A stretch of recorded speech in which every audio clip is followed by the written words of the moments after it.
Hello বন্ধুরা, আসসালামু আলাইকুম। Welcome to our another new video. আজকে আমরা শিখতে চলেছি আপনি ঘরে বসে খুব সহজে কিভাবে একটি মোবাইল স্ট্যান্ড বানিয়ে নিতে পারেন। এই মোবাইল স্ট্যান্ডটি বানানোর জন্য আপনার যে সকল উপকরণ প্রয়োজন হতে পারে। প্রথমত আপনার প্রয়োজন হবে একটি 5 লিটারের খালি বোতল, একটি হাফ লিটারের খালি বোতল, একটি নষ্ট এলইডি বাল্ব এবং একটি কাঁচি। আপনি যখন এটি বাসায় নিজে তৈরি করার কথা ভাববেন তখন অবশ্যই উপযুক্ত উপকরণগুলো রেডি রাখতে হবে। তো চলুন দেখে নেওয়া যাক আজকে আমরা কিভাবে ঘরে বসে একটি মোবাইল স্ট্যান্ড তৈরি করতে পারি। তো প্রথমত আমরা আমাদের নষ্ট এলইডি বাল্বটি খুলে নেব।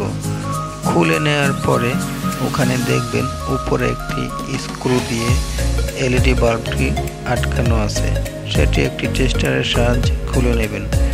এরপরে লাইটের বাকি অংশ নিচেরটুকু কেচির সাহায্যে একটু কেটে নেবেন, যাতে করে কাটা অংশের ভিতরে আপনার মোবাইলটি স্থাপন করে রাখতে পারেন।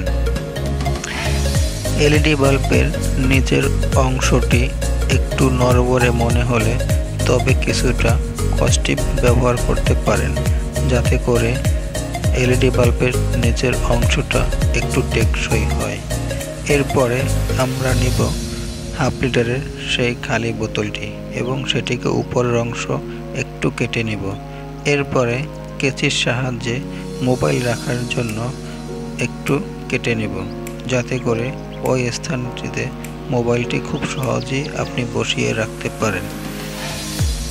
আমরা এলইডি বাল্ব এবং খালি হাফ লিটারের বোতলটি নেওয়ার পিছনের কারণ হলো গিয়ে যখন আমাদের যেভাবে প্রয়োজন ঠিক সেভাবে যেন ব্যবহার করতে পারি। তো আমরা এলইডি বাল্বের স্ট্যান্ডটি যেভাবে ব্যবহার করব, বোতলের উপরের অংশ চিপি খুলে এভাবে লাগিয়ে দেব। এটা তখন ব্যবহার করব যখন আমাদের একটু নিচেতে মোবাইলটা ইউজ করতে হয়, আর যখন আমাদের উপরের অংশ মোবাইলটা ইউজ করতে হবে ঠিক তখন আমরা হাফ লিটারের বোতলটি ব্যবহার করতে পারবো। অবশ্যই 5 লিটারের বোতলটির ভিতরে 2 থেকে 2.5 লিটার পানি পুরে রাখবেন, যাতে করে আপনার স্ট্যান্ডটি শক্তভাবে দাঁড়িয়ে থাকতে পারে।